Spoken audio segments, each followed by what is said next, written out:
Come on, bienvenue. Welcome once again to another property live stream. This is IPSA kind of magic.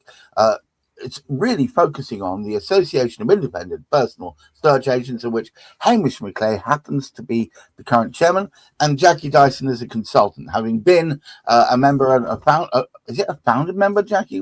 Yeah, and been in it more times than I've eaten hot dinners very recently. I've been involved in it and helped shape it and form it.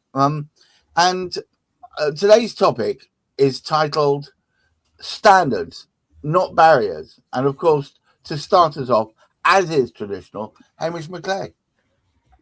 Yes, we are sort of going through a particular phase at the moment of explaining a little bit more about IPSA and its sort of depth. Not for IPSA members, because IPSA members are aware of it, but it does act as a reminder too for IPSA members that why we are in the particular position we are in.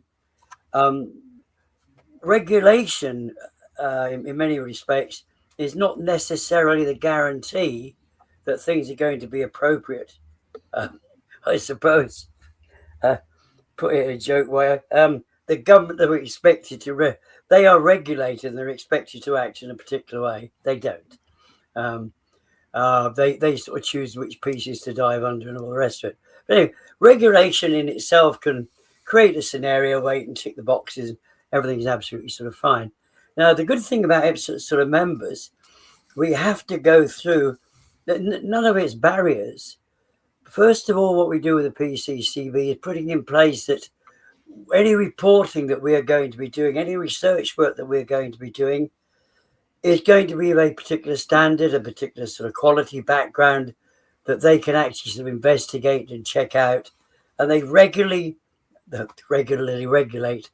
They actually investigate, they audit, if you like, what each of us do on an annual basis. So they keep an eye on that side of it. What they can't do, because they aren't the experts there, they can't look into the depth of, if you like, the way that a researcher is working. They can actually write this is your broad sheet of paper. You've got your broad sheet of paper.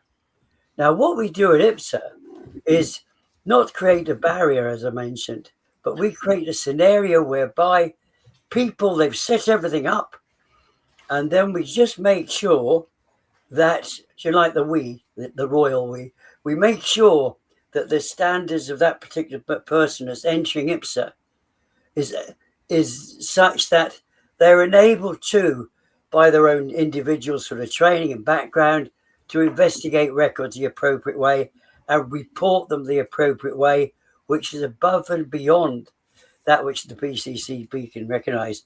I should also mention that one aspect of the membership also, which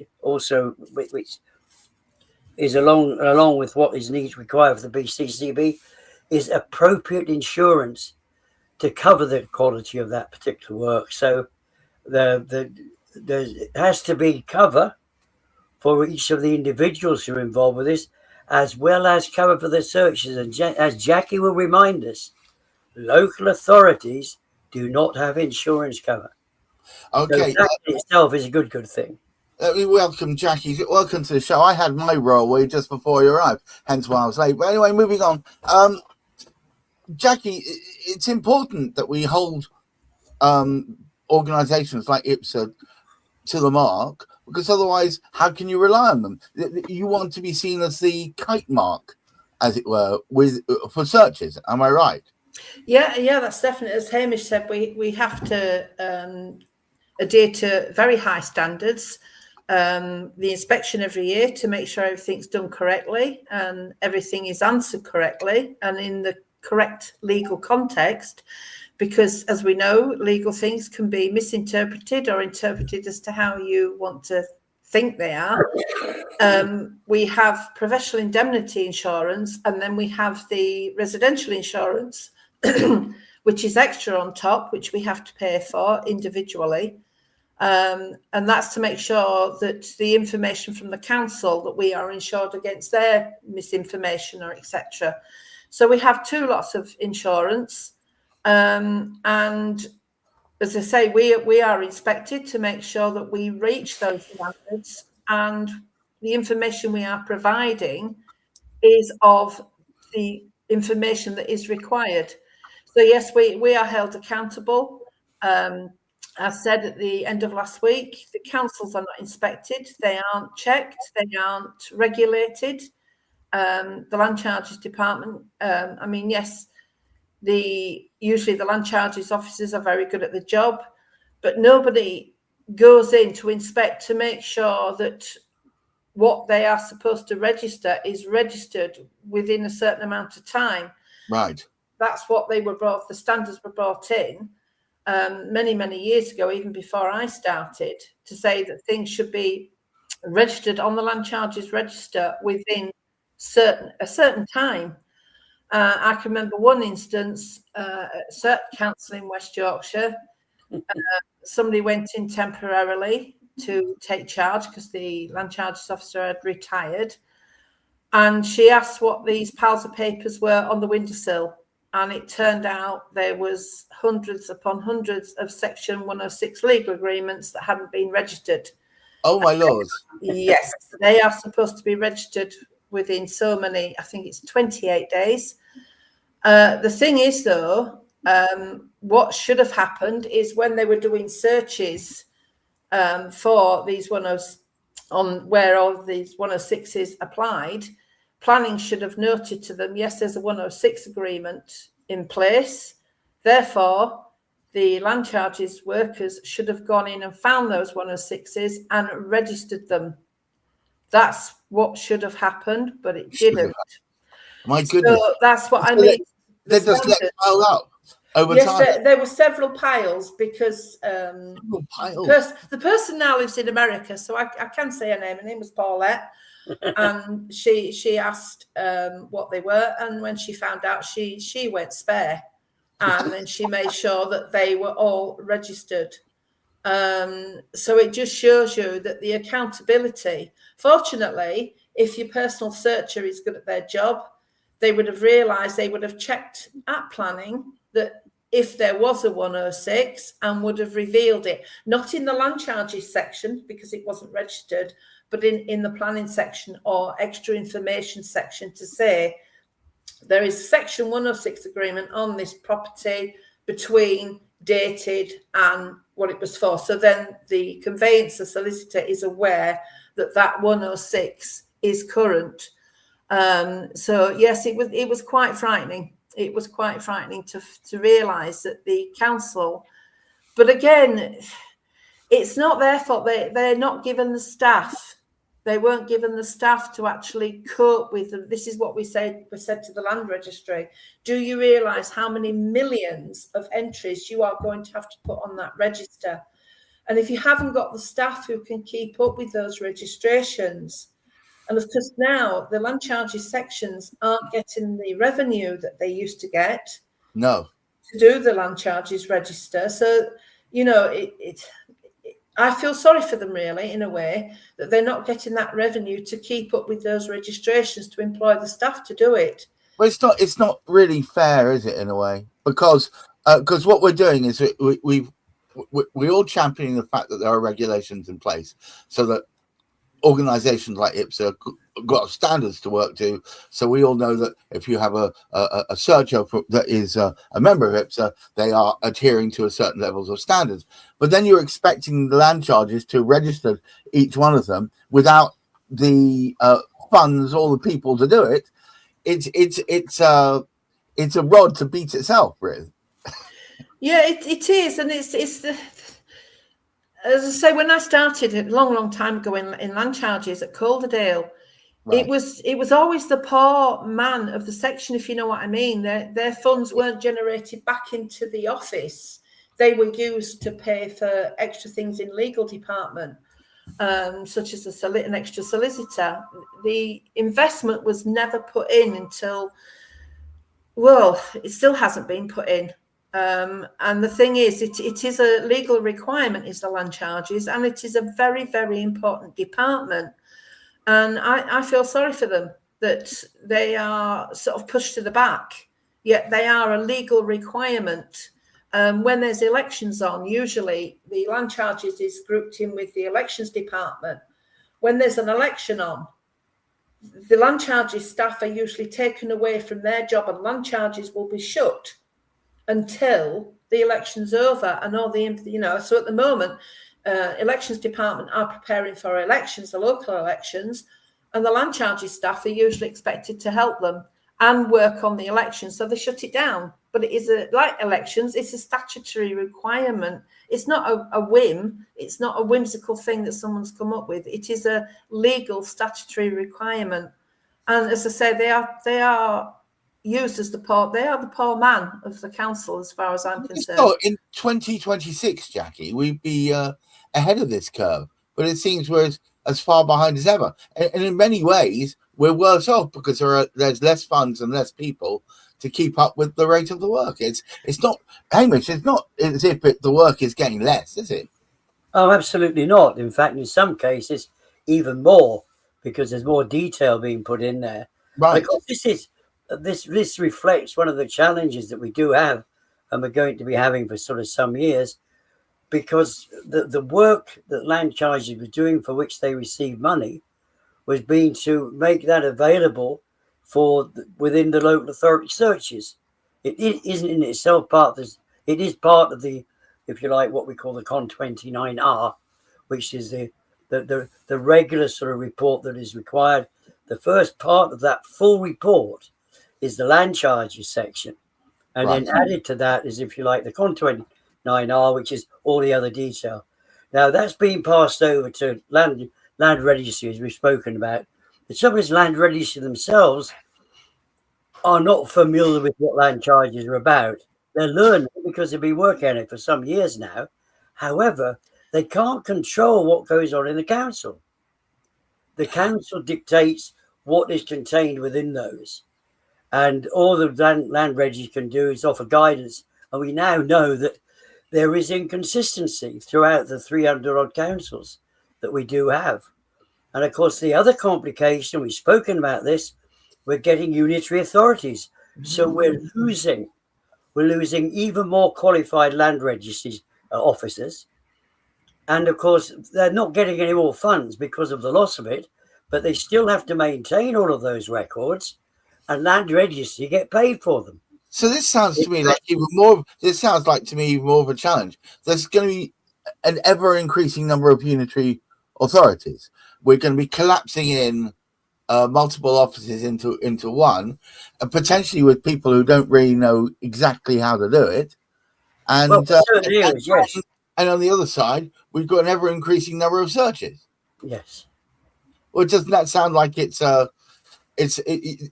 just reminds me of the old-fashioned 1930s train track with the damsel tied to the tracks, and you could see the train coming slowly closer and closer and closer.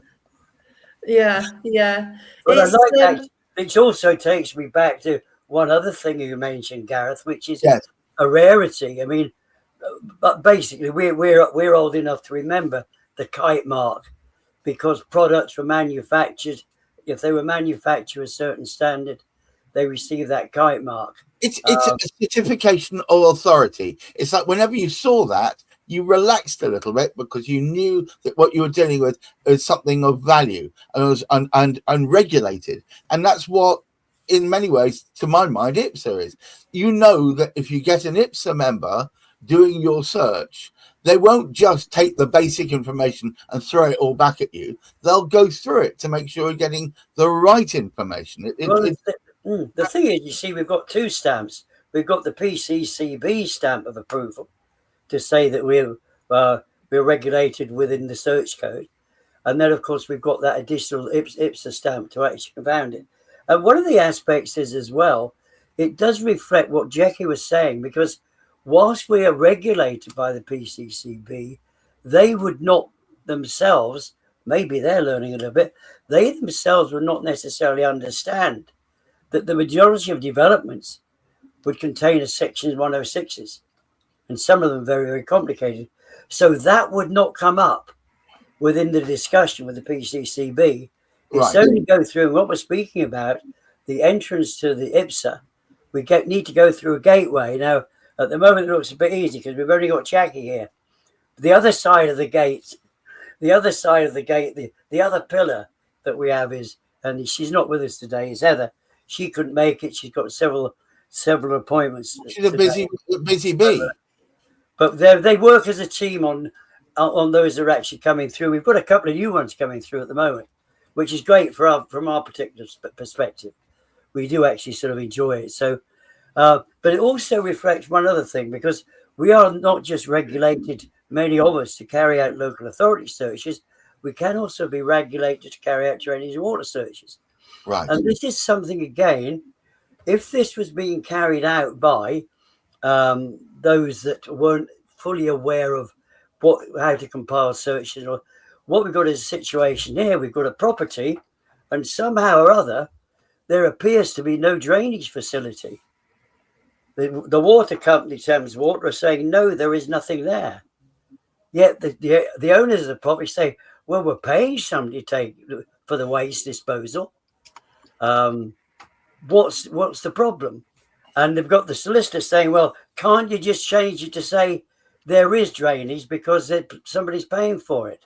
And we're saying, well, not really, because we produce a plan, a map, demonstrating where exactly each of those particular pieces of pipework are. It's very important, because you want to know, is the one in your garden beneath where you want to put your conservatory? But because of that, we've got a battle on our hands. In fact, what we did do, we've looked back to a search from a couple of years ago that Thames Water produced, in which they said there was drainage. Yet today they're saying, by word, we've got this statement, not by word, we've got it in an email, there is no drainage. But we've got to stamp that out. But what it does demonstrate, we are going to investigate further. Well, it seems to me that if you are looking to work with organizations to get you the right searches, you want to work with an organization that strains at least to make sure it adheres to the regulation, and more importantly, provides you a service that you can almost guarantee, like it's a kite mark, is always up to that standard. I mean, I know, Hamish and Jackie, that the entrance qualification effectively to becoming a member of IPSA is stringent, yes? Oh, yes, definitely. Yeah. As I said last week, you can teach anybody to find the answers, but it's then teaching them to interpret those answers and know when it's necessary to look further, and how you look further, and what you look for, and Right. where to go. So it's as I say, it's easy to say, you go into the council and you look here, and here, note down what you find, and then that's it. That's not what it is. It's interpreting that information and refining it to make sure that everything you've got is, one, easy for the conveyancer to understand, and also their clients, because there's so much legalese in all these things that sometimes the client who is buying the property just looks and, what does that mean? So it's making that in the simple language as well, but making sure it says the correct thing. So yes, we need to work to a certain standard. So we need to teach to a certain standard. So therefore, that's when experience and knowledge, I wouldn't say I'm an expert, I'm a knowledgeable. And it's the knowledge that is important. I think what's most important about what you bring to the table, Jackie, if I can be so bold, is that you bring wise. You're a wise lady, as I've often said. Well, being knowledgeable is as I've said this before, and forgive me for repeating it, Hamish. Being knowledgeable is knowing that avocado is a fruit. Being wise is knowing not to put it in a fruit salad, and that is what you bring to the table in spades, because you can look at a thing and say, "Hang on, that's not right." Yeah. And whereas you've actually corrected land registry on occasions because you realise there's some fundamental errors. Now that's being wise, not just simply having the basic knowledge. Yeah, I always think when people say they're an expert, I always think of what my dad used to say to me. He used to say to me, you know what an expert is? And I'd say, what's that? He says, an ex is a has-been and a spurt's a drip under pressure. So that's why I say I'm knowledgeable. I'm not an expert. And on that note, thank you so much, Hamish McClay, for having set up this channel. If you're watching and you're a member of IPSA, we'd love to hear from you. If you're not a member of IPSA, but you're interested in these topics, we'd also like to hear from you. Certainly, we like to be guided in what directions we represent. This channel is really to promote the benefits of membership and also of using members of IPSA, the Association of Independent Personal Search Agents, which is people who spend their time crafting and ensuring that the searches you get back fit your purpose and help you guide you as to whether it's a right purchase or not just everything. It's about getting the right information, and that takes knowledge and being wise, Jackie Dyson. And to all of you watching, thank you for being with us. Thank you, Hamish McClay, for having set this up. And Jackie Dyson, who is both a friend of the show and a wise woman, as I've said before. And to all of you watching, please keep your feet on the ground, keep reaching for the stars, and in these troubled times, look after that mental health. Until next week, bye-bye.